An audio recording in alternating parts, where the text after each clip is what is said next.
Hello friend, welcome to our channel. आज आम video माध्यम इंडियन रेलवे तरफ फार्मासीस्ट रिक्रुटमेंट बाहरी अच्छी ओडिशा भुवनेश्वर यार रिक्रुटमेंट बाहरी अच्छी तार डिटेल्स आपने वीडियो माध्यम जानीपर वीडियो को लास्ट पर्यटन देखूँ।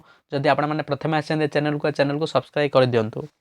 देखो job of pharmacist at Indian railway तरफ आप फार्मासी रिक्रुटमेंट बाहरी अच्छी। देखो ये मेंशन है भुवनेश्वर हेडक्वार्टर तरफ आप रिक्रुटमेंट बाहरी अच्छी फार्मासीस्ट रिक्रुटमेंट रही अच्छी। देखो पोस्ट रही फार्मासीस्ट नंबर ऑफ पोस्ट रही 1।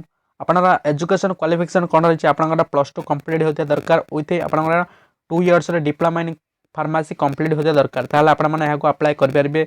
आपनका एज लिमिट रखी 20 रु 33 वर्ष रखी एज लिमिट।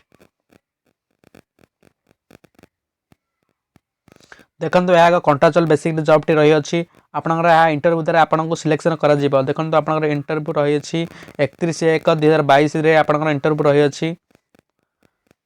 आपने सेठी आपनकर ओरिजिनल डॉक्यूमेंट पैन कार्ड और आपनकर सर्टिफिकेट डिटेल्स आपने धरिकी जीव सेठार आपनकर देखो ये मेंशन है वर्क ऑन इंटरव्यू। देखो 31/1/2022 तारिख में आपनर यही एड्रेस आपनकर इंटरव्यू रहिबो। इंटरव्यू द्वारा आपन सिलेक्शन करी पोस्टिंग दिया जीवो। आपन इंटरव्यू जीवा समय आपनर समस्त डॉक्यूमेंट धरिकी जीवे। आपनर इंटरव्यू द्वारा आपन सिलेक्शन करा जीवो। सिलेक्शन पर आपको पोस्टिंग दिया जीवो। जदि आपन वीडियो भल लगे वीडियो लाइक करूँ, चैनल को सब्सक्राइब कर दिंतु।